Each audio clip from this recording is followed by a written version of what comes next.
enfants de la... Bonjour et bienvenue à tous. Pour la 9e année consécutive, les 3 associations organisatrices de la Journée nationale des 10 du Rhône sont heureuses de vous recevoir. Cette année, c'est ici, en ce lieu magnifique, l'hôtel de région Rhône-Alpes, que nous nous retrouvons tous ensemble. Ce bâtiment est l'emblème de la force et de la vitalité de notre région, qui va devenir la 2e de France par sa population. Population dont plus de 10%, voire 20%, est concernée par un trouble 10. Non, pas du tout. Soit plus de 770 000 personnes.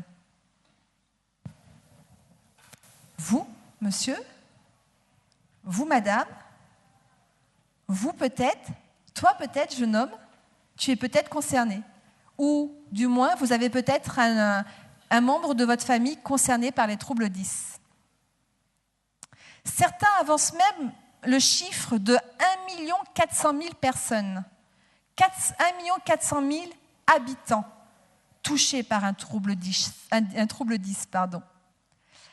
À l'heure actuelle, effectivement, aucune étude ne permet de quantifier de manière globale l'ensemble des troubles 10 sur toute la population, enfants ou adultes.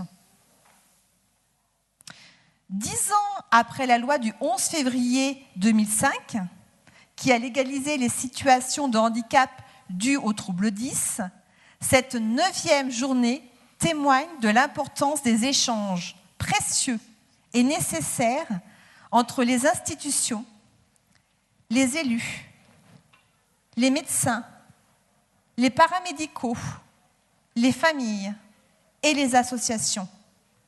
Échanges qui permettent d'améliorer considérablement la vie des 10 et de leur entourage.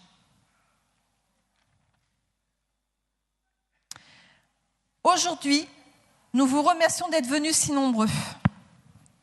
Que cet événement devienne une journée ressource pour tous, une journée ressource ouverte à tous. En répondant au questionnaire après cette dernière conférence en ligne, un questionnaire en ligne situé sur les ordinateurs dans le hall que vous avez dû voir sur votre gauche, là, vous contribuerez à une meilleure visibilité de la situation actuelle. Ça va nous aider. Donc, je vous invite à aller compléter ce petit questionnaire. Les 10 sont des talents. Et ces talents pourront être exprimés pleinement si, ensemble, nous construisons une société qui le permette. Nous vous proposons également d'acquérir des t-shirts « Distinguons-nous » et de vous documenter à l'aide du livret « Distinguons les 10 » écrit par nous pour vous. Que vous soyez parents, enseignants, médecins, paramédicaux, AVS. Je vous souhaite une belle journée 10. Nous vous souhaitons une belle journée 10. Et je laisse la parole à Marie-France pour les témoignages. Et on applaudit bien fort Patricia.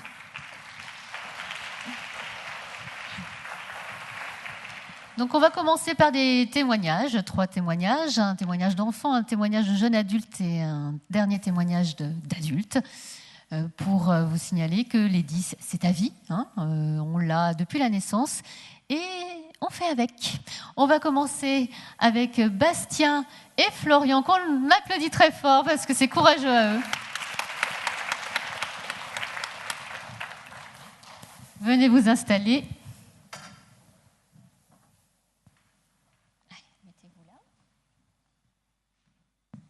On va commencer par Bastien, si tu veux bien. Donc Bastien, tu prends un micro. Quel âge as-tu ? J'ai 12 ans. Et tu es en quelle classe ? Je suis en 5e. Alors, est-ce que tu rencontres, toi, des difficultés à l'école ? Oui, en orthographe, dans le français et l'anglais. Et ça vient de quoi, alors, ces difficultés ? De ma dysorthographie, dyslexie. Donc, tu es dyslexique et dysorthographique, c'est ça ? Oui, c'est ça. Mais malgré tout, est-ce que tu es un bon élève ? Non. Oui, il y a des matières où je réussis bien, les maths, par exemple. Donc, tu es fort en maths et tu es moins fort en quoi? En anglais et en français au niveau de l'orthographe. D'accord. Et ça, est-ce que tu... Sinon je suis bon à l'oral et au théâtre. Donc, tu es super bon à l'oral. Donc, ça ne veut pas dire que tu ne sais pas bien parler le français, mais ta difficulté, c'est pour l'écrire, c'est ça? Oui, c'est ça. Est-ce que tu connais, parce qu'on te dit tu es dyslexique et dysorthographique, ça veut dire quoi dans ta tête? Est-ce que tu comprends bien ce que c'est? Oui. On te l'a expliqué, tes parents, j'imagine, oui? Oui. Et qu'est-ce que tu fais pour compenser alors, toi? Je travaille beaucoup plus le soir, le week-end et pendant les vacances même. Mhm. Donc tu fais plus d'efforts que les autres. Est-ce que du coup ça te fatigue plus? Oui. Oui, tu es plus fatigué. Donc le soir pour faire tes devoirs, est-ce que tu es capable de les faire sans problème? J'ai du mal et je me fais aider. Tu te fais aider par ta maman, j'imagine, ton papa? Oui. Est-ce que Oui. tu fais en plus des séances chez des spécialistes? Oui, chez l'orthophoniste. Je vais chez l'orthophoniste une fois par semaine. D'accord. Et ça depuis quand? Depuis qu'on a appris que je suis dysorthographique. Et on l'a pris quand? Ça fait longtemps? Oui. Donc tu as fait pendant des années de l'orthophonie et tu continues à en faire? Oui. D'accord. Est-ce que tu as vu un progrès, une évolution? Oui, une évolution. T'apprends mieux quand même, ça t'aide? Oui, j'apprends mieux, j'arrive mieux à utiliser mes capacités. D'accord. Bon, je ne vais pas te faire parler plus, on va passer la parole. Je crois que c'est ton frère, non? À Florian, ne sois pas timide. Florian, tu as quel âge? J'ai 10 ans, Tu as 10 ans, d'accord. Et t'es en quelle classe? en M1, Et c'est quoi ton trouble à toi? logique dyspraxique. D'accord. Et tu sais ce que c'est un petit peu? Qu'est-ce qui est difficile pour toi? En fait, la dyspraxique, ça compose, je parle pas bien, Tu parles pas mes bien. mots sont déformés. Tu sais, tes mots sont déformés, mais moi je te comprends là hein, quand tu parles. Donc ça te demande beaucoup d'efforts pour Oui. bien parler? Oui, Oui. Est-ce que ça te fatigue aussi? oui, beaucoup. Malgré tout, même question, est-ce que tu es un bon élève? Oui, Oui. Donc tu es quelqu'un de très intelligent qui a juste du mal à parler. On peut dire ça? D'accord. Tu aimes aller à l'école? oui, Oui. Et tes copains, qu'est-ce qu'ils disent? Est-ce qu'ils se moquent de toi ou pas? des enfants me moquent de moi à cause de mes problèmes. Mes amis, non. Ils Mais me tes amis, moquent non. pas de- D'accord. Est-ce qu'ils peut-être ils connaissent pas ce que tu as? C'est peut-être pour ça. Si, ils me connaissent. Ils connaissent, mais ils se moquent quand même de toi. Malgré tout, Bastien et Florian, est-ce que vous êtes comme tous vos copains pour vous? Oui, on est comme tous nos copains et on n'a aucune. On a juste des problèmes dans certaines matières, mais après on est tous identiques. On est fort dans certaines matières et pas d'autres. Voilà. Comme il y a une maths. Comme les maths. Vous êtes matheux tous les deux, on l'a bien compris. D'accord. On les applaudit très fort. Allez, vous restez. On va accueillir maintenant Julien, un jeune adulte, qui va plus particulièrement vous parler de ce qui se passe après l'école. Parce que oui, il y a des difficultés dans le parcours scolaire, mais après, qu'est-ce qui se passe quand on rentre dans la vie active? On va accueillir Julien.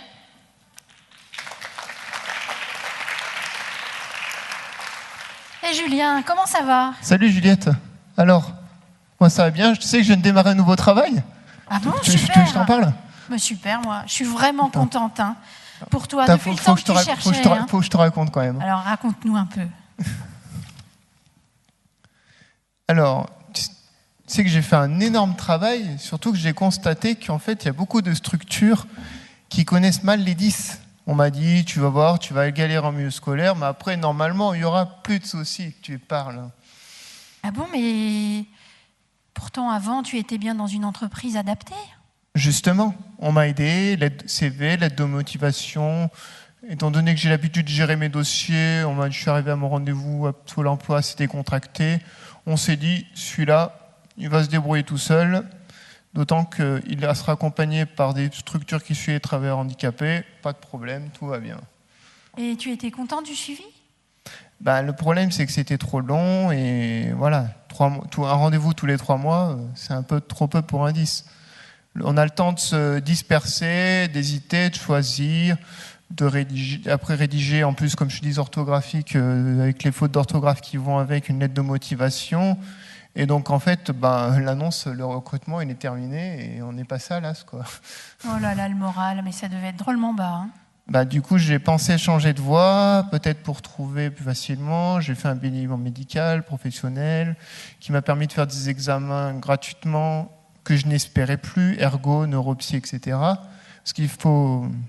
En fait, le truc quand tu es au chômage, c'est que tu dois te contenter de ce qui est remboursé par la sécurité sociale. Et donc, quand tu vas voir un professionnel de niveau 3, parce que remboursé, même si l'autre de niveau 1 serait plus opportun, tu n'y vas pas parce que, en fait, c'est parce que c'est pas dans tes moyens, quoi. Mais c'est vrai que c'est étonnant, avec ces listes à rallonge. Je pense qu'à certains endroits, c'est possible, je suppose. Plein de professionnels ne s'occupent que de l'enfant, de la scolarité, des adaptations, sans se soucier qu'un jour, les enfants ils grandissent, ils entrent dans le monde du travail. Le plus dur, surtout, c'est quand on n'est pas assez handicapé pour le mieux protégé et trop pour le mieux ordinaire, ce qui est le cas des 10. Mais est-ce que tu perçois une allocation ? Non, justement, parce que je ne suis pas en incapacité de travailler en milieu ordinaire ou adapté. Alors, qu'est-ce que tu fais d'autre comme démarche ? Alors, j'ai rencontré mon médecin, on a fait un peu le point. Après, prescription orthoptiste, ça c'est un truc bien pour les dyspraxiques. Orthophoniste, voilà. Et puis en fait, on s'aperçoit que quand même, il y a besoin aussi d'un suivi psychologique. Ah bon ? Pour pouvoir, parce que justement par rapport à la relation aux autres, parce qu'il faut que des fois, ça peut être difficile de communiquer, d'avoir une bonne distance, voilà. Et puis d'autres choses plus personnelles, mais. Et toi, qu'est-ce que tu aimerais développer ? Alors moi en fait, le retour que je fais de tous ces bilans, c'est important aussi ce qu'on j'appelle la connaissance de soi pour aider à se connaître et savoir qu'est-ce que j'ai besoin aujourd'hui pour aller bien et pour les parents, qu'est-ce que mon enfant a besoin. C'est fondamental pour la relation aussi avec les structures. Plus on est précis, plus on aura de réponses. À savoir que chaque personne 10 est différente en termes de capacité et d'autonomie. L'important est de faire ensemble avec les parents et pas à la place pour acquérir l'autonomie même quand le jeune est adulte. Ah, mais c'est un aspect auquel je n'avais pas pensé. Tu as d'autres choses ? Alors, le champ de la vie professionnelle est vaste et peut-être des fois moins balisé que le domaine scolaire. C'est un enjeu incontournable dans les années à venir. Comment l'habiterons-nous ? Écoute, Julien, voilà, super. C'est intéressant. Ce sont plein de pistes à creuser pour les jeunes adultes qui souffrent de troubles 10. Et puis, moi, je t'invite à mettre en place une commission pour que l'année prochaine, à notre journée nationale des 10, la 10e journée nationale des 10, on puisse refaire un point sur tout ça. Merci à toi. Merci à eux deux. Merci Julien.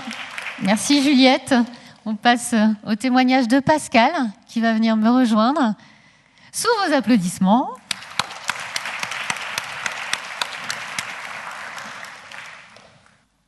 Bonjour, je m'appelle Pascal, j'ai 52 ans. Je me présente devant vous parce que j'ai la chance d'être dyslexique. J'ai toujours autant de mal à le dire, désolé. J'ai bien dit de la chance par rapport à ce que j'en ai fait. J'étais un enfant pas bête, jugé comme un peu avec un poil dans la main. Il peut mieux faire. Les gens pensaient que j'étais un peu feignant. J'avais beaucoup de mal à apprendre, à retenir les choses. Donc, je leur ai donné un sens, de la logique. Par exemple, pour une récitation, pour la retenir, je donnais des images à toutes les scènes et à tout le texte. Ainsi, je m'étais créé un premier outil. Vient ensuite la création de bien d'autres outils. J'étais devenu un inventeur d'outils pour ce que je voulais mettre dans ma tête. Pour le mot support, avec 2 gens m'y tient mieux. J'ai mis des années pour intégrer le fait que quelque chose de rigide veut dire que cette chose est dure et pas molle. Cette chose rigide est donc raide, R et R, et non pas R et M. Enfant, je jouais beaucoup à inventer des choses que moi seul comprenais. J'aimais écrire, mais c'était plein de fautes d'orthographe et de grammaire. J'ai réussi mes études juste comme il faut, sans de grands ni mauvais résultats. J'ai commencé à travailler dans l'industrie, et plus particulièrement dans le dessin industriel. Je réalisais des plans. Et oui, le dyslexique a la particularité d'avoir une très bonne vision dans l'espace. Donc, je dessinais des plans de machins et de trucs pour l'industrie, puis des trucs pour le nucléaire. Après l'armée, je dessinais des plans pour l'industrie chimique, et après pour le domaine pharmaceutique, la biotechnologie, et encore bien d'autres industries, avec des plans plus grands et des études plus complexes, et tout ça dessiné avec un logiciel de dessin assisté par ordinateur. Toujours dans l'espace, mais avec des ordinateurs. Merci Pascal, merci pour ce beau témoignage. On va passer à une présentation faite par Patricia sur les répercussions des troubles 10. Alors, je vous propose qu'on s'amuse un petit peu ensemble. On va regarder une petite diapositive sur le traitement de l'information. Comment vous allez traiter l'information, comment votre voisin d'à côté va le traiter ou comment votre collègue au boulot le traiterait.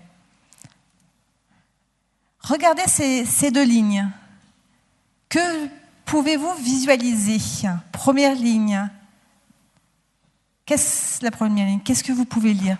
N'hésitez pas à prendre le micro et me dire, est-ce que ça vous dit quelque chose? Ouais, des lettres. Des chiffres sur la première lettre, la première ligne, deuxième ligne, oui. Oui, jeune homme, dit.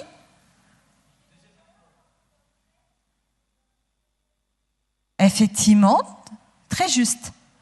Sur la première ligne, pour certains, on a vu tout de suite les lettres de l'alphabet.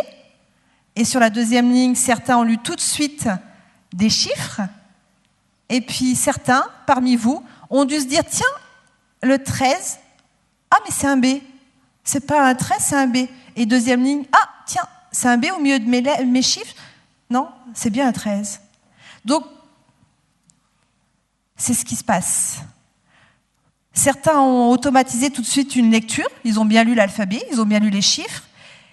Et bien d'autres, 10, n'ont pas cette automatisation, n'ont pas cette fluidité du déroulé de la pensée. Et eux, oui, ils vont bien voir le B, mais après un petit mode de réflexion. Ils vont devoir travailler un peu plus, se dire, tiens, ça, c'était pas le 13, c'est l'alphabet, donc c'est un B. Donc ils vont mettre un petit peu plus de temps, parce que l'automatisation n'est pas là. Concernant la coordination, toujours un petit jeu. Moi j'aime bien qu'on s'amuse. Alors, vous êtes tous assis. Ce que je vous propose, c'est de discrètement lever votre pied droit du sol. Allez, on le fait tous en même temps, on lève le pied droit. Et faites de gros cercles dans le sens des aiguilles d'une montre. Même moi, je le fais. C'est bon? On est tous OK? Je veux tous vous voir en même temps faire le 6 dans le tracé dans les airs. Faites-moi le 6. En même temps que vous tournez le pied. Ah! Oh là là, j'en ai vu qui rigolent. Pourquoi? Qu'est-ce qui s'est passé d'après vous? Alors? Eh ouais, c'est exactement ça. Vous avez automatiquement changé le tracé le mouvement de votre jambe. C'est la coordination. C'est parce que votre cerveau, en fait, ne pouvait pas le faire, ce mouvement-là. 2 mouvements différents. Allez, on est joueurs. Hein, vous êtes d'accord? Je vous propose de faire une petite lecture chronométrée. Je prends mon téléphone. Allez, on prend les grands moyens. Donc, lecture chronométrée. Je vous propose de lire ce texte et de répondre à la dernière question qui est au bout. Allez, hop, on y va, top chrono.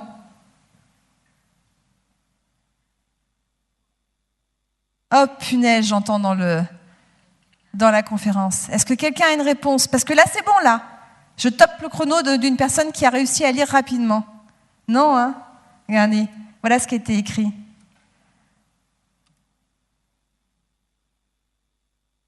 Et la question, combien de verbes comporte cet extrait de texte?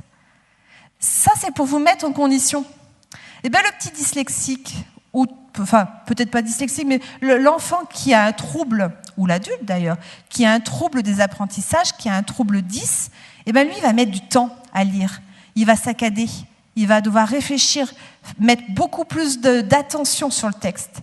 Eh bien, voilà, le temps que vous avez mis pour le déchiffrage de mon petit exercice, c'est celui que n'aura pas mis un enfant ou un adulte qui lit le texte d'en bas. Voilà. Donc, dès qu'on a une difficulté par manque d'automatisation, eh bien, on a très certainement un trouble 10. C'est dur, il faut prendre plus de temps, il faut déchiffrer. Ah, ce cerveau. Pourtant, il est beau, hein. Vous êtes d'accord avec moi? Cette belle masse-là. Eh bien, le cerveau, c'est l'organe le plus complexe jamais produit dans l'histoire du vivant. Ah, on a 100 milliards de neurones qui sont capables d'établir chacun jusqu'à 10 000 connexions. On a un cerveau qui est magnifique, vous êtes d'accord, hein? Plein de liaisons qui s'en créent, s'en détruisent. Il nous permet de comprendre notre environnement. Il nous permet de nous adapter à l'environnement. Il nous permet d'agir sur notre environnement. Mais qu'est-ce qui se passe quand le cerveau a un dysfonctionnement, d'après vous? Eh bien, ce qui se passe, c'est ce que vivent nos jeunes et moins jeunes, nos jeunes qui ont des troubles 10. Voilà. Le cerveau ne fonctionne pas correctement et du coup, il y a des adaptations à faire. Je vous dis, il est beau, hein. Donc, je laisserai la place au docteur tout à l'heure pour vous expliquer tout ce qui fonctionne à droite et à gauche. Alors, les troubles 10 se réfèrent à des troubles neurodéveloppementaux qui entravent spécifiquement les apprentissages dans plusieurs domaines. Ces troubles vont se retrouver sur le langage oral. Tout à l'heure, le petit garçon qui était à ma droite, il était dysphasique. Son langage oral était dysfonctionnant. Voilà. Le langage écrit avec la dyslexie. Le fonctionnement visio-spatial et les praxies, la dyspraxie. La capacité à utiliser les nombres, à raisonner, à résoudre des problèmes, ce sera la dyscalculie. Les troubles de l'attention, ce sera les troubles avec un déficit d'attention avec ou sans hyperactivité, les TDAH. Et vous allez être tous d'accord avec moi, c'est que pour vivre en société, il faut qu'on soit en mesure de communiquer, il faut qu'on soit en mesure de lire, d'écrire, de compter et d'être réactif. Or, quand on a un trouble 10, eh bien, on peut avoir des difficultés de compréhension, on peut avoir des difficultés de transcription, des difficultés de rédaction, des difficultés au niveau de l'orthographe. Le jeune petit garçon qui était à droite de Florian, le dysphasique, l'a bien dit. Hein. Lui, son gros problème, c'est l'orthographe. Et d'ailleurs, il dit « je ne suis pas bon en français ». Et dans son discours, il dit « mais par contre, je suis bon à l'oral, j'aime le théâtre ». Ben, ça fait partie du français pourtant. Mais l'orthographe le gêne, et c'est le français, il n'est pas bon en français. Quand on a des troubles 10, on peut être lent aussi. On est très souvent lent, pourquoi? Parce qu'on est obligé de prendre plus de temps, de faire plus attention. Parce qu'on est fatigué, donc on est plus lent. Et on est fatigué. On est fatigable. Vous avez entendu ce jeune garçon qui disait « Moi, je travaille tous les soirs, je travaille le week-end, et il n'y a rien qui vous a choqué, je travaille aussi pendant les vacances. » Mais, par contre, il a dit qu'il était un bon élève. Ah oui, il est peut-être un bon élève parce qu'il compense énormément ses troubles 10, mais il y passe beaucoup de temps pour être au même niveau qu'un enfant qui, lui, travaillera de façon raisonnable le soir.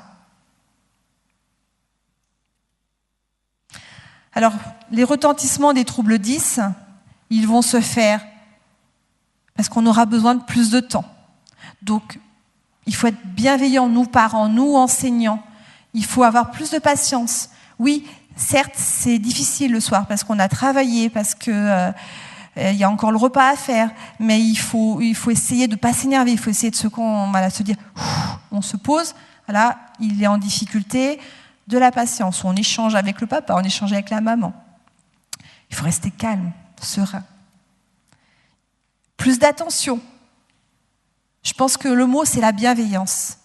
Si tout le monde, par rapport à ces jeunes 10 et ces enfants 10 et ces adultes 10, était bienveillant, si on faisait un petit peu plus attention à eux, peut-être qu'on les verrait différemment.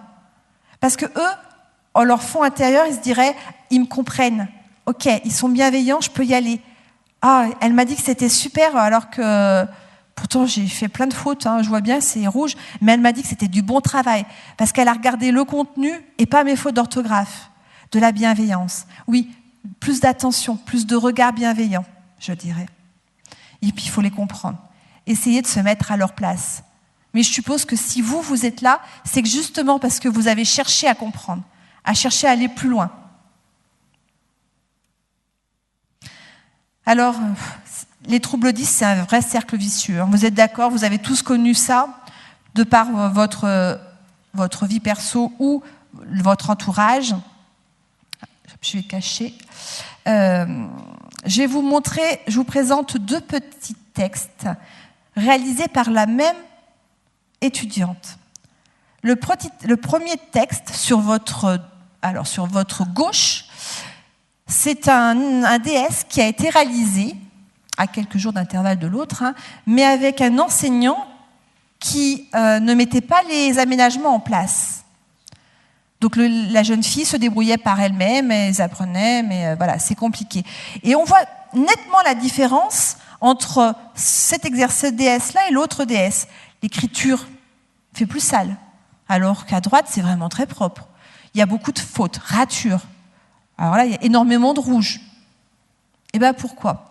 C'est parce qu'à gauche, pas d'aménagement. À droite, c'était un enseignant SVT qui donnait aux parents les cours sur une clé USB pour que l'enfant puisse se préparer, pour que l'enfant soit moins fatigable pour la prise de notes et puisse intégrer plus facilement ce que l'enseignant disait à l'oral et puis après avoir les cours propres chez elle pour réviser. Et du coup, voilà. On a 2 DS différents, mais à mon avis, une bienveillance d'un côté qui ne se retrouve pas de l'autre. Et puis par contre, l'enfant, que pensez-vous qu'il a perçu quand il a eu son 8 sur 20 ? Alors que 14,5 en SVT. Ah, ce cercle vicieux. Vous le connaissez, vous le vivez peut-être tous les jours. Plus ça va mal, plus c'est compliqué au niveau des apprentissages, que ce soit l'oral, sur la lecture, l'écriture ou le calcul, parce qu'on a énormément d'enfants qui ont du mal à calculer. Plus on va être dans l'échec scolaire. Plus on va être dans l'échec scolaire, plus il va avoir des troubles de la personnalité. L'enfant va se sentir mal. Il va plus vouloir parler. Il va se bagarrer, il va chamailler. Il va être dur en classe, il va bouger. Il va se sentir inférieur par rapport à ses collègues. Et il va avoir un véritable complexe d'échec. Avec des blocages, des manques de motivation. Et là, on va avoir un enfant qui avait énormément de compétences, des capacités peut-être même supérieures à un autre dit normal, et qui va être en échec scolaire. Alors, qu'est-ce qu'on pourrait faire, d'après vous ?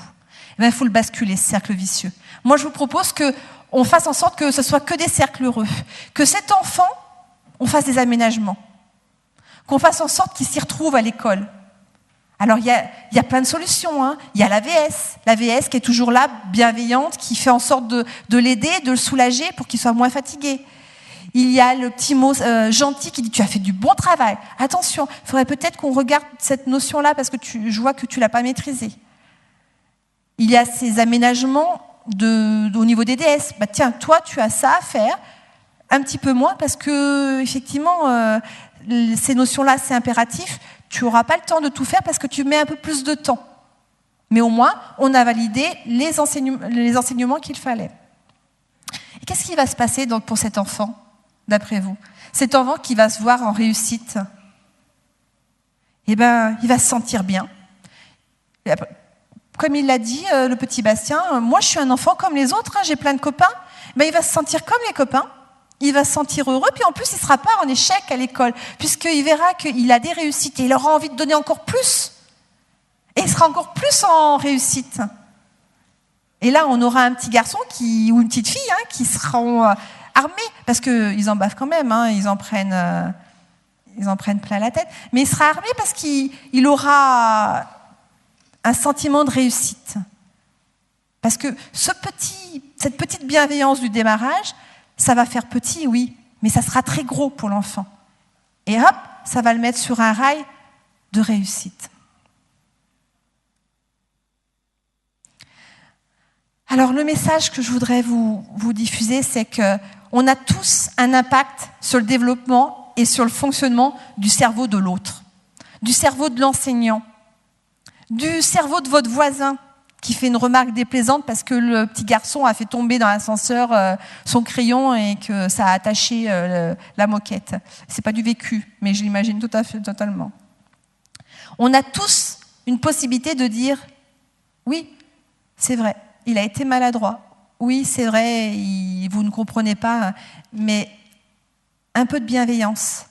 Parce qu'avec un sourire, vous l'avez dit gentiment, on vous explique, avec un sourire et de la bienveillance, on avancera tous ensemble. Je vous remercie de votre attention. Merci Patricia, merci à toi. Merci d'avoir mis en relief les difficultés à s'adapter pour un enfant dans un milieu scolaire qui est inadapté. On va passer aux questions-réponses à présent. Je suppose qu'il y en a beaucoup. Si vous êtes là, c'est que vous êtes intéressé par le sujet ou directement impliqué. Je vais appeler Sybille Gonzalez, neurologue au centre de référence de l'hôpital neurologique de Bron, ainsi que le docteur Olivier Revol, pédopsychiatre. Merci de me rejoindre, et Catherine Aduayum, inspectrice d'académie. Je ne sais plus où elle est. Pas de questions? Étonnant. Si, moi j'ai une question, bonjour. Mon fils est en 3e et il va passer son brevet cette année. J'aimerais savoir ce que moi, en tant que maman, je dois faire, quelle mise en place je dois... qu'est-ce que je dois faire par rapport à la principale, en sachant que depuis la 6e, il a déjà des aménagements dans le collège. Vous pouvez effectivement vous tourner vers la principale pour demander des aménagements, puisque il en a eu jusqu'à présent dans ses cours, il y a eu donc un diagnostic de posé qui fait qu'il a droit à des aménagements, et pour qu'il soit pris en compte au niveau de l'examen, eh bien effectivement, il faut en faire la demande, et il y a un dossier à monter auprès du chef d'établissement. Donc il faut le faire rapidement. Il faut monter un dossier alors qu'il est suivi depuis la 6e dans le même collège. Mais vous avez à faire une démarche particulière, puisqu'après, il y a un comité technique qui réunit des médecins conseillers techniques qui vont examiner donc le dossier de votre enfant et qui statueront sur le fait qu'il ait droit ou non aux aménagements. D'accord, merci. Une autre question ? Bonjour, je suis donc j'ai une petite fille donc qui est dyspraxique. Donc elle a 5 ans et je découvre un petit peu le problème. Je voulais savoir si c'est héréditaire, parce que bon, peut-être que vous l'avez déjà abordé avant, j'étais pas à la conférence, mais moi j'avais des difficultés pour apprendre mes leçons. J'ai pu faire des études universitaires, mais elle n'arrive pas du tout à écrire. Donc bon, voilà, est-ce qu'il y a un lien par rapport à ça? Merci. Pour l'instant, il n'y a pas d'hérédité prouvée concernant la dyspraxie. Mais il est certain qu'on retrouve des antécédents familiaux. D'ailleurs, ça fait partie de l'argumentation, des arguments pour aider au diagnostic, c'est-à-dire retrouver parmi les ascendants ou les collatéraux des personnes qui sont atteintes soit de dyspraxie, soit d'autres types de troubles 10, troubles d'apprentissage. Je vous rappelle que pour poser une question, vous avez un micro devant vous. Pour l'actionner, il faut appuyer sur le petit bouton mic. Moi, bonjour. Comment on doit faire s'il y a des gens à l'école qui se moquent de nous? Qu'est-ce qu'on doit dire? Ah, difficile question. Et ils se moquent de toi, pourquoi? Qu'est-ce qui te représente? Tu as quoi comme souci? Je suis dyslexique, dysorthographique, dyscalculique. Et ils se moquent de toi pour ça ou pour d'autres raisons? Parce que tu as une AVS en classe? Oui, j'en ai une. Et ils se moquent de toi parce que tu as une AVS, c'est ça? Non, parce que j'ai dit une question à la maîtresse, il y en a une, elle m'a dit « Tu parles très bien français », mais pour me moquer de moi. Est-ce que tu leur as expliqué que tu étais dyslexique? Non. Alors, tu sais que c'est souvent une bonne solution, ça, et de voir avec la maîtresse. Tu es en quelle classe? CM2. Voilà, c'est une bonne. Tu peux demander à la maîtresse si tu pourrais pas faire un petit exposé avec des images du cerveau et pour expliquer ce que c'est que la dyslexie et commencer à expliquer à tout le monde. La première chose qu'on sait, c'est que les enfants dyslexiques sont des enfants intelligents comme les autres, mais ils n'ont pas la même façon de le montrer. Et les autres, ils ne le savent pas, ça. Donc tu vas leur rendre service à eux, puis tu vas rendre service d'ailleurs à toute la société en expliquant qu'on est tous différents et qu'on a tous des points forts et des points faibles. Et ils arrêteront de se moquer de toi. Et puis après, tu as un petit truc maison, c'est que quand on te fait une insulte, tu dis simplement « et alors ?» Et tu verras que ça calme tout de suite. D'accord. Ok. Merci. Voilà, je suis maman d'un petit garçon qui a 7 ans, qui présente des problèmes orthoptistes et qui voit un orthophoniste. Donc il a des saccades, des problèmes de saccades et de poursuite. Et il est suivi donc par un orthophoniste qui m'a dit que mon fils n'avait pas de mémoire visuelle, mais une mémoire vraiment auditive. Et mon fils a des migraines et des maux de ventre. Et finalement, je me suis rendu compte que les maux de ventre avaient... il y avait des remontées gastriques, ça datait depuis la maternelle. Et je voulais savoir si on pouvait avoir trouvé un lien. Il n'est pas diagnostiqué aujourd'hui 10, mais s'il y avait un lien justement entre ces maux de ventre, ces maux de tête et la dyslexie. Et que faire? Parce que je me retrouve face à des professionnels, un orthophoniste qui n'a pas de solution, ou un orthoptiste qui me dit allez voir un ophtalmo, et finalement on fait tous les bilans, et on me dit non, il n'a pas besoin de lunettes, tout va bien, mais Thibaut lit avec... il ferme toujours un œil quand il lit, et il rentre très fatigué le soir avec ses migraines. Donc, quelle solution? Pour une neurologue, ça, mais stupide. On peut déjà dire d'ores et déjà que peut-être qu'il a des problèmes de convergence et on peut imaginer que ça peut entraîner des migraines. On peut aussi envisager qu'il a des troubles anxieux en général et que c'est ces troubles anxieux qui sont responsables de ces maux de tête et de ces maux de ventre. Donc il faut déjà éliminer d'abord une origine soit liée à son problème de saccade oculaire, soit une autre raison neurologique. Je ne sais pas ce que tu en penses, Sybille. Il faut prendre en compte le fait qu'il ait tous ces troubles somatiques, notamment les migraines. Ça peut être une. Est-ce qu'il a eu un bilan orthoptique? Alors on a fait le bilan, oui, on a fait au niveau orthoptique, on lui a dit donc saccade, un petit peu de convergence et des problèmes de poursuite. Là, on a fini les 20 séances. Ça va mieux? Ça va mieux, mais il est extrêmement fatigué. On a continué. L'orthoptiste, même en mois de juillet, m'a dit je ne comprends pas qu'il vous réveille la nuit pour ses migraines. Et donc, je ne sais pas si je dois faire un autre bilan, à qui m'adresser. Est-ce qu'il y a des orthoptistes aussi spécialisés? Vous en avez parlé à votre médecin traitant? Oui, alors on a été voir aussi un gastropédiatre. Là, on a un IRM cérébral qui est prévu. Oui. Voilà, je ne sais pas. Ça me paraît plus prudent si les troubles sont présents. Est-ce qu'il y a un terrain migraineux dans la famille? Non, justement, c'est pour ça que c'est très étonnant. D'accord. De toute façon, il faut prendre en compte, et vous avez bien fait, si vraiment les migraines persistent, qu'elles sont nocturnes, il faut peut-être effectivement faire une IRM, ça va être fait, on va vous donner le résultat, il faudra voir ensuite, et puis si vraiment les migraines persistent, il faut aussi consulter pour qu'il y ait un traitement. Mais là, on m'a donné des médicaments très forts, et voilà, je ne suis pas forcément pour les médicaments très forts. C'est-à-dire des médicaments très forts? Contramal, des choses pour des fortes migraines. Et comme c'est souvent après l'école et qu'il y a vraiment une fatigue, pour moi, elle est vraiment oculaire. Donc, j'ai du mal à... Il y a des spécialistes de la migraine de l'enfant, hein, donc des neurologues, je vous le dirai les noms tout à l'heure. Et n'hésitez pas, parce qu'il y a quand même quelque chose qui marche très bien chez ces enfants-là, c'est toutes les techniques de sophrologie, de relaxation et d'hypnose pour la migraine de l'enfant, une fois qu'on a éliminé une histoire neurologique. Hein. Donc il faut d'abord voir un neuropédiatre spécialiste de la migraine qui, avant de donner les médicaments, vous proposera les bilans nécessaires. Et ensuite, si c'est une vraie migraine qui est calmée par le noir et le calme, où il n'y a pas d'incidence du bruit et de la lumière dessus. Non, pas nécessairement, non. Ouais, c'est pas forcément une vraie migraine, alors. Ouais. Mais bon, bref, il faut que vous ayez un bilan neuropédiatrique et ensuite, le neuropédiatre vous adressera, je vous dirai après en off des noms de neuropédiatres qui sont spécialisés pour ça.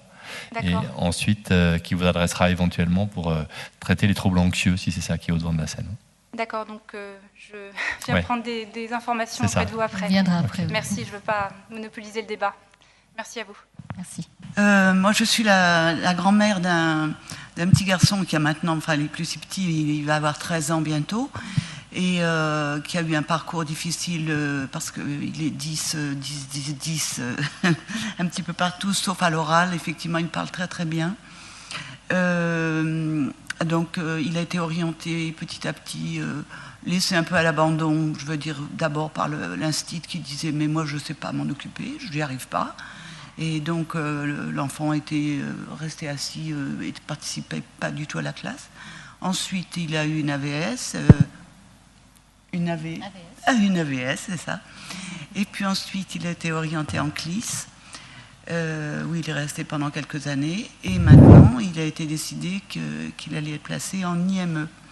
Et il est donc dans une IME assez loin de chez lui, parce que c'est dans la région centre et que... Il n'y a pas grand-chose d'autre, en fait. Donc, il est à 30 km de chez lui, avec des parcours très longs de bus et des contraintes pour la mère qui, entre-temps, bien sûr, a divorcé de son mari. Et l'enfant est très anxieux et l'enfant souffre beaucoup de la différence avec son frère, d'ailleurs, qui avance correctement, même s'il continue de s'adorer quand même. Et moi, je voudrais savoir si il faut laisser totalement l'IME agir et si les parents peuvent intervenir et de quelle manière, et même les grands-parents, quand je vois mon petit-fils, est-ce qu'il m'envoie des SMS, par exemple, avec des fautes, est-ce que je peux le reprendre sur l'orthographe ou est-ce que ça ne sert à rien? On se demande est-ce qu'on laisse faire l'IME ou est-ce que les parents ont encore un rôle à jouer à la maison? Même quand il était en CLIS, il n'avait jamais de travail à la maison. On a toujours l'impression qu'ils sont laissés à eux-mêmes et où ils apprennent autrement, d'accord, mais il y a des lacunes, il me semble, qui sont énormes. Alors, que faire? Oui, c'est important ce que vous dites parce que, bon, d'abord, je pense que l'orientation en IME, elle ne s'est pas faite comme ça par hasard. C'est-à-dire que c'est une notification, donc il y a forcément eu des bilans qui ont été mis en place. Après, les parents, quand les enfants sont en IME, sont toujours un peu surpris parce que les IME, instituts médico-éducatifs, sont beaucoup plus axés sur l'accès à l'autonomie de l'enfant que sur le développement des compétences cognitives. Et des enfants qui ont été suivis, rééduqués dans les CLIS avant d'arriver en IME, les parents ont toujours l'impression qu'à un moment donné, on laisse de côté la chose apprentissage scolaire et qu'on est beaucoup plus sur l'autonomie, c'est-à-dire lui apprendre à aller tout seul, à se déplacer. Bon. Alors, honnêtement, c'est bien. C'est vrai que ça surprend au départ, mais finalement, les parents, au bout du compte, se rendent compte que c'est bien parce que l'objectif de notre enfant, quelles que soient ses compétences, c'est d'arriver à le rendre autonome. Après, si vous avez un doute sur le fait que peut-être que ses compétences n'ont pas été bien vues ou qu'il a un tableau multiliste, vous avez toujours le droit d'aller demander un autre avis. Mais en général, quand on fait une orientation en IME, en tout cas dans notre secteur, les enfants ont été bien vus et on a éliminé les autres raisons des difficultés scolaires. Alors la deuxième partie de votre question, c'est est-ce qu'on doit continuer à le stimuler? Alors moi, personnellement, je pense que oui. Je pense que si vous sentez que le travail seul avec sa grand-mère ou avec sa mère ou avec son père paye et que même si les IME proposent plus d'orthophonie, parce qu'en général, ils proposent plus de rééducation de ce type-là, puisque, une fois encore, leur mission, c'est d'aider l'enfant à grandir et à rentrer dans la vie. Mais si vous pensez que c'est pas une faute de le faire travailler, d'enrichir son bagage, c'est pas une erreur, mais à condition que ça soit pas une souffrance, ni pour lui, ni pour vous, et que ça vienne pas contaminer les rapports. Il rentre dans l'adolescence à 13 ans, votre petit-fils. Donc ça vienne, et l'adolescent résiste là où les parents insistent. Donc que ça vienne pas contaminer les rapports avec ses parents ou avec ses grands-parents. Si c'est ludique et qu'il le réclame, vous pouvez le faire. Rien ne vous empêche aussi de le faire aider par... moi, je propose même plutôt à l'adolescence que ce soit quelqu'un d'autre qui le fasse travailler, une ancienne instite qu'il aimait bien, quelqu'un avec qui il avait de l'empathie et qui l'aide. Et là, vous verrez bien s'il continue à enrichir son bagage. D'accord, je vous remercie. Oui, vous voulez me... Bonjour, donc moi j'ai un peu le même problème. J'ai un enfant qui est dyspraxique, dyscalculie, dysorthographique et qui a 14 ans. Donc je suis confrontée à un autre problème, c'est l'adolescence. Il ne veut plus du tout que je l'aide dans ses cours. Il a une AVS depuis la 6e. Je suis complètement mise de côté. Je ne sais absolument pas comment me comporter depuis la rentrée. J'ai l'impression de l'abandonner en fait un petit peu. Et quand je regarde les cahiers, il me dit que je ne lui fais pas confiance. Il ne veut pas entendre parler de ses troubles 10. J'ai l'impression qu'il est un petit peu dans le déni. Enfin bon, c'est pas simple. Je ne sais absolument pas comment me comporter devant. J'ai un petit peu deux problèmes, les troubles 10 et l'adolescence. Donc je ne sais absolument pas comment me positionner moi. Et surtout par rapport à l'AVS, parce qu'elle l'aide énormément, mais j'ai un peu peur qu'elle l'aide trop. Donc en fait, il a des bons résultats, chose qu'il n'avait pas auparavant. Donc voilà. Donc tout va bien, en fait. Je ne sais pas si tout va bien. Je ne sais pas. Je n'ai pas encore rencontré l'AVS depuis la rentrée. Les résultats scolaires suivent. Oui, mais j'ai un peu peur que l'AVS l'aide trop au final. Lui fasse un peu tout. Non, mais c'est peut-être un peu tordu, mais bon. Je me sens un peu mise de côté aussi. Non, mais vous avez raison. C'est compliqué à l'adolescence pour tout le monde, et c'est encore plus compliqué quand on a une affection chronique. Or, un trouble 10, c'est une affection chronique. Le TDAH, la dyslexie, l'asthme, la migraine, c'est une affection chronique. Et à l'adolescent, et ces affections chroniques ont fait qu'on a été plus longtemps dépendant des parents. Donc au moment où on doit manifester son opposition aux parents, c'est plus compliqué, et c'est justement le point d'ancrage. C'est-à-dire que, vous avez entendu, je venais de dire que l'adolescent va résister là où vous insistez, donc si vous le faites travailler vous, ça va être contre-productif. C'est-à-dire que non seulement ça va polluer l'ambiance, mais en plus, inconsciemment, il va freiner là où c'est important pour vous. Donc il a une AVS avec qui ça se passe bien, vous avez beaucoup de chance. Il n'a pas envie que vous soyez en première ligne pour son boulot, il faut le laisser faire. Il y a une règle d'or à ce moment-là, pour ce type d'enfant, de la part des parents, c'est pas d'ingérence, pas d'indifférence. C'est-à-dire que c'est pas vous qui, tous les soirs, allez vérifier comment ça se passe sur son boulot, mais par contre, si vous lâchez tout, il ne le supportera pas même s'il le réclame. Donc il faut que vous restiez en deuxième rideau, si j'ose dire, surveillez comment ça se passe, mais vous laissez faire en première ligne des gens vis-à-vis desquels il n'a pas besoin de manifester son autonomisation obligatoire. C'est-à-dire que l'AVS, il ne lui doit rien. Donc laissez-le travailler avec son AVS ou avec un soutien scolaire, surveillez à distance pour ne pas donner l'impression que vous le lâchez, et acceptez-vous l'idée que ce n'est pas vous qui êtes en première ligne pour le faire travailler. Merci. Bonjour à tous.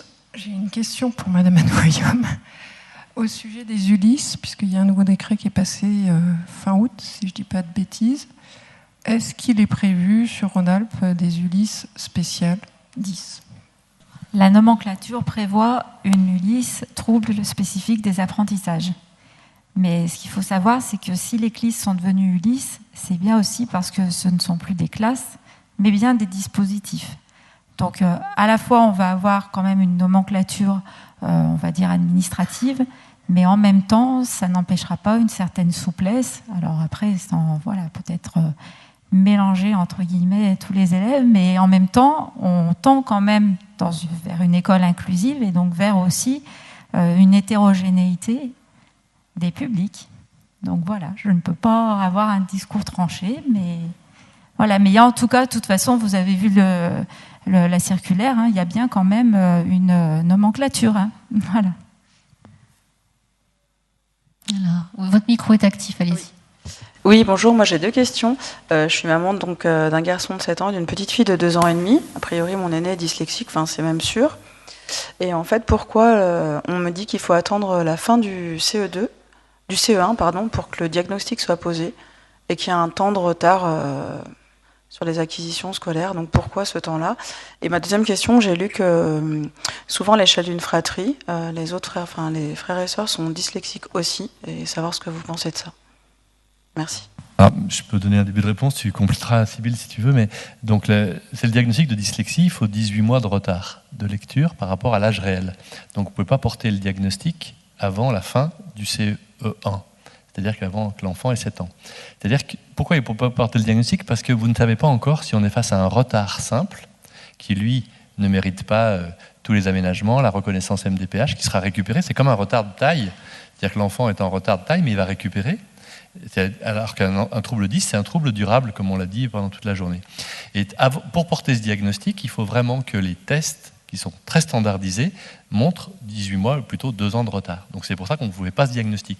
C'est pas parce que votre enfant ne sait pas lire en milieu de... Il est en CE1 ? Oui. C'est pas parce qu'il ne sait pas lire à la rentrée du CE1, c'est pas parce qu'il ne saura pas lire correctement à Noël du CE1 qu'il sera forcément dyslexique. Il a peut-être simplement un retard. Donc on va attendre ces fameux 18 mois de retard pour pouvoir porter le diagnostic. Plus d'autres, bien sûr, critères que les orthophonistes vont maîtriser. Et ensuite, la deuxième partie de votre question, oui, vous avez une chance potentielle que le deuxième le soit, mais ce n'est pas du tout certain. Donc voilà, il ne faut pas s'en inquiéter dès maintenant. Sybille, tu as des choses à rajouter? Moi, je voulais rajouter que, justement, c'est intéressant la question que vous posez parce que c'est la question du diagnostic. Parfois, on attend d'avoir suffisamment d'éléments pour poser un diagnostic. Mais ça, c'est une étape, effectivement, qui est nécessaire. Mais tant qu'on n'a pas d'assurance de poser ce diagnostic, cela n'empêche absolument pas de prendre en charge la personne, la rééduquer selon la symptomatologie qu'elle présente. Voilà, il ne faut pas que la quête du diagnostic, qui est une étape très importante, aussi pour la reconnaissance, situation de handicap éventuellement, bloque, paralyse les actions. Parce que, après tout, comme on le sait tous, je ne vais que répéter ce contre quoi on se défend, c'est une personne n'est pas un diagnostic. Personne, elle va exprimer des signes déficitaires dans certains domaines ou des signes positifs dans d'autres domaines. Et c'est ça qui doit être pris en compte tout au long de la vie. Donc voilà, il ne faut pas se braquer là-dessus. Et trop souvent, on nous amène à nous braquer sur ce diagnostic, en même temps, on nous le reproche. Donc voilà, moi, je plaide pour la prise en charge de la symptomatologie. Ouais, non, mais ça, vous prêchez une convaincue, mais c'est pas moi qui focalise sur ce diagnostic. Il y a déjà des aménagements qui sont en place depuis le CP, sauf que. Qui est-ce qui focalise alors dessus? C'est au niveau de l'éducation nationale, par exemple, par rapport à la mise en place d'un PAP, d'un protocole individuel, etc. Sans ce diagnostic posé, on ne peut pas le mettre en place, en fait. C'est réglementaire. Mais je comprends, mais je suis d'accord avec vous. Il ne faut pas que ça soit un frein. Mais ça, c'est quelque chose. C'est un aspect réglementaire à l'EN, en fait. C'est pas les parents. Mais de toute façon, il est suivi. Il est suivi sur le plan orthophonique. Donc ça ne change pas le fait qu'il soit suivi et ça ne change pas la modalité du suivi. Après, on vous dira à la fin de l'année si effectivement il rentre dans ce diagnostic et si on met en route des aménagements plus formalisés. Ça n'empêche pas qu'il y ait déjà des aménagements, je dirais, à l'amiable. C'est d'ailleurs le principe du PAP, c'est de faire des choses qui sont moins lourdes et qui ne nécessitent pas de faire intervenir toute une batterie de personnes comme on le faisait pour le PPS. Tout à fait. Merci à vous. Justement, ce qui est intéressant, c'est que s'il y avait vraiment un moment clé où il y avait le diagnostic, qu'on attendait ça, justement, ça serait contre-productif, je trouve, parce que avant le diagnostic, on peut mettre toute une dynamique en mouvement des professionnels qui sont autour de l'enfant. Justement, ça amène la curiosité, la prise en charge, ça peut être intéressant. Je peux me permettre, juste pour compléter, nous aussi, on essaye de faire en sorte que les enseignants soient sur les besoins des élèves. C'est-à-dire qu'on travaille sur comment on met les élèves en situation de réussite. Et prendre en compte les besoins des élèves, c'est déjà les connaître. Et ce qui peut bénéficier à certains, c'est aussi ce qu'on essaye vraiment, la parole que l'on porte, plus ou moins entendu, mais en tout cas, c'est ce vers quoi on tend en formation pour les enseignants, c'est de dire ce qui bénéficie à certains profite aussi à d'autres. Donc, vous savez que désormais, dans le référentiel de compétences des enseignants, il y a prendre en compte la diversité des publics, et c'est vraiment ce sur quoi on insiste, quoi. Mais après, c'est vrai que c'est rassurant, entre guillemets, de dire, ah bah oui, voilà, il est bien, vous savez, la question des catégories, voilà, quand on classifie, après, on est quelque part plus rassuré, on se dit, bah voilà, on peut mettre en place des aménagements, parce qu'il y a toujours cette question aussi d'équité. Il y a plein de choses qui se travaillent derrière la prise en compte des besoins de l'élève, et il ne faut pas non plus, peut-être qu'on en accompagne trop certains et pas d'autres, enfin, voilà, il y a plein de choses. Mais ceci étant, voilà, la prise en compte des besoins des élèves, elle est fondamentale. Allez-y. Oui, bonsoir. Je suis enseignant dans un lycée dans l'Est lyonnais. Je suis enseignant spécialisé. Et donc là, je suis face à un petit problème de conscience. D'une certaine manière, c'est une situation que j'ai vécue pas plus tard que jeudi. Donc, histoire de stimuler un peu les fonctions cognitives dites exécutives en matière de raisonnement, etc. J'ai eu recours à une stratégie un peu particulière pour que le jeune soit amené à expliciter un petit peu ses actions. Et au bout d'un moment, ce jeune m'a dit que je lui perçais le cerveau. Et je voudrais savoir si c'est problématique, est-ce que j'ai atteint une limite ou c'est bon signe. Voilà. Je lui ai percé le cerveau. Donc à force de lui demander un petit peu d'expliciter, etc., au bout d'un moment, il a atteint une limite et il m'a sorti avec ça sortait du cœur d'une certaine manière. Et du coup, ça me pose un problème. Et je me demande si j'ai atteint une limite au niveau raisonnement ou pas. Ou si je peux continuer à creuser dans cette démarche-là pour l'aider à développer des capacités en matière de raisonnement. Tout dépend dans le contexte dans lequel il vous l'a dit. Il était blessé, il était agressif, il était épuisé. Épuisé. Épuisé. Ouais. Et pas donc, du tout agressif. Ça sortait du cœur. Oui, c'était à la limite assez. Il a exprimé assez violemment, on va dire ça comme ça. Mais il n'y avait pas d'animosité, il n'y avait pas de violence physique, etc. Après, on a débriefé la situation et effectivement, il était calme et tout. Donc, je pense qu'il était épuisé. Ça veut dire que vous avez visé au bon endroit et que vous avez interpellé ces fonctions cognitives là où elles étaient en difficulté, vraisemblablement telles que vous le décrivez, c'est-à-dire pour lui apprendre à programmer, à s'organiser, à structurer.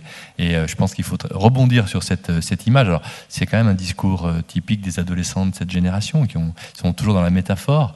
Donc, je pense que c'est plutôt positif, c'est-à-dire qu'il s'est passé quelque chose. Vos efforts n'ont pas été vains. Il y a quelque chose qui s'est passé dans votre posture pédagogique. Il y a quelque chose qui s'est passé. Et il faut rebondir là-dessus en lui disant, tiens, j'ai réfléchi, qu'est-ce que tu as entendu par, est-ce que ça te faisait mal? Est-ce que c'était au contraire quelque chose qui t'a fait avancer? Mais voilà, je le vois comme quelque chose de bien, dans la mesure où, à un moment donné, il y a eu une réflexion autour de ses modalités de réflexion, justement. Oui, une question là-bas. On prendra encore peut-être 2 autres questions après, puis on arrêtera. Oui, bonjour. Alors, je n'interviens pas en tant que parent, puisque moi, je suis un professionnel aussi. Je suis directeur du centre médico-psychopédagogique Bossuet et du CESAD Bossuet. Alors, le CESAD, c'est Service d'éducation spéciale et de soins à domicile. Donc, simplement, pour apporter, on va dire, une parole médico-sociale au niveau de cette journée, effectivement, le CMPP Bossuet peut intervenir en tant que lieu médico-social pour établir des diagnostics ou mettre en place un certain nombre de séances de soins, que ce soit au niveau des pédopsychiatres, des psychologues, des orthophonistes ou des psychomotriciens. Et le CESAD Bossuet, comme lieu d'accompagnement à la fois éducatif, thérapeutique et pédagogique pour des personnes des enfants et des adolescents qui ont une notification, étant donné que nous sommes le seul CESAD spécialisé dans les troubles 10 de la région, en tout cas du Rhône.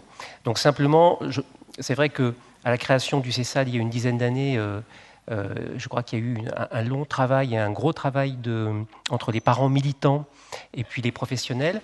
Je crois que ces liens se sont peut-être un peu distendus avec les années.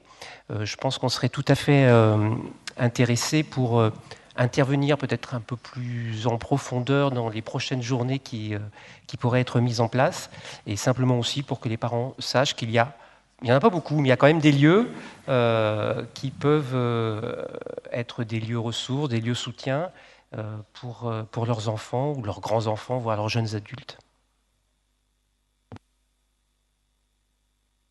Confirme hein, le travail fondamental qui est fait en particulier par ce CMPP et ce CESAD qui nous rendent de grands services pour les enfants qui sont, on en parle souvent avec les gens des centres de référence, qui sont pour nous des centres ressources de niveau 2, c'est-à-dire qui sont entre le centre de référence hospitalier et puis les professionnels libéraux, parce que vous êtes déjà une communauté de pluridisciplinaire où il se passe beaucoup de choses et on en a vraiment besoin.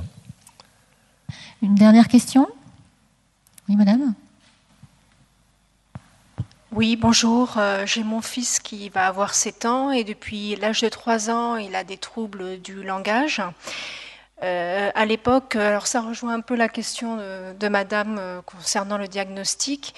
On m'a dit qu'il y avait un bilan qui devrait être fait pour diagnostiquer la dysphasie quand il aurait à peu près 6 ans.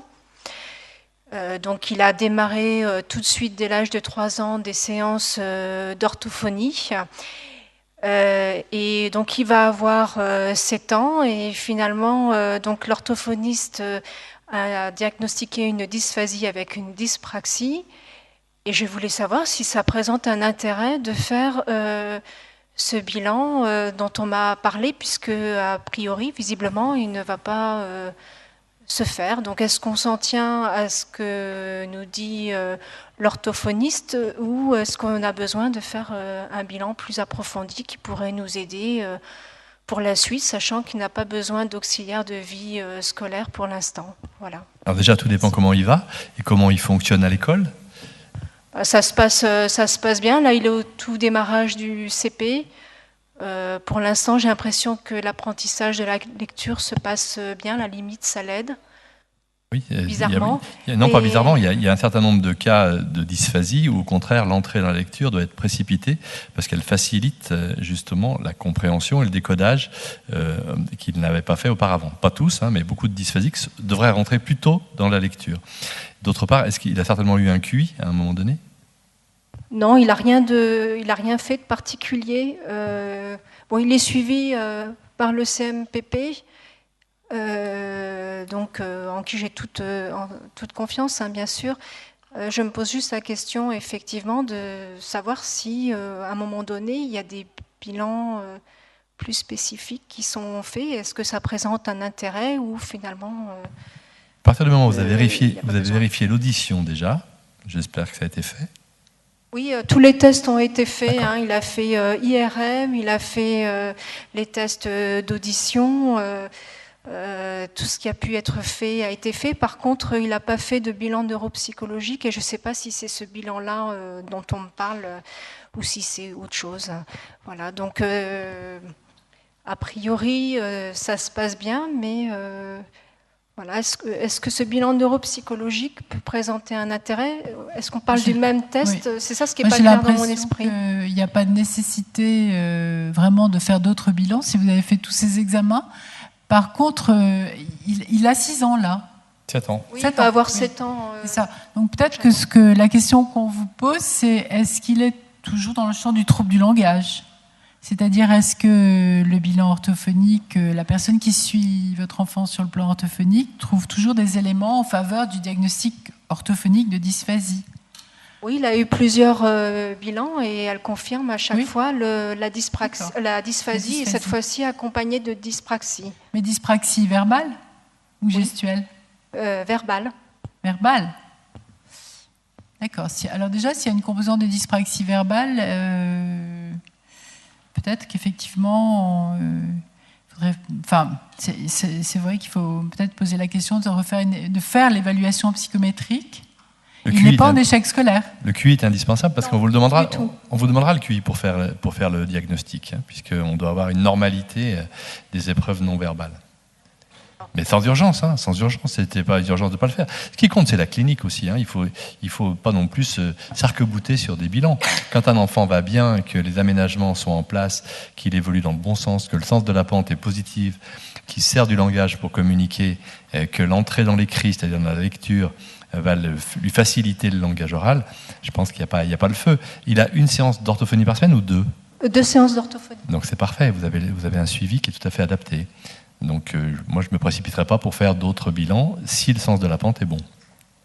Merci. Donc on va clôturer cette conférence. On va remercier nos invités d'avoir répondu à toutes ces questions. Et juste pour vous dire encore... Oui, vous pouvez les applaudir.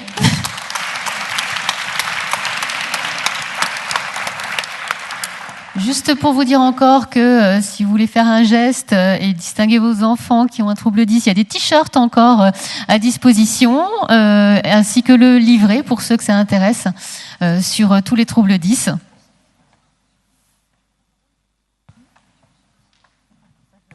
Et l'adhésion aux associations, tu as raison de le souligner Julien, pour ceux qui veulent adhérer à l'association, quelle qu'elle soit. Merci à tous pour votre attention.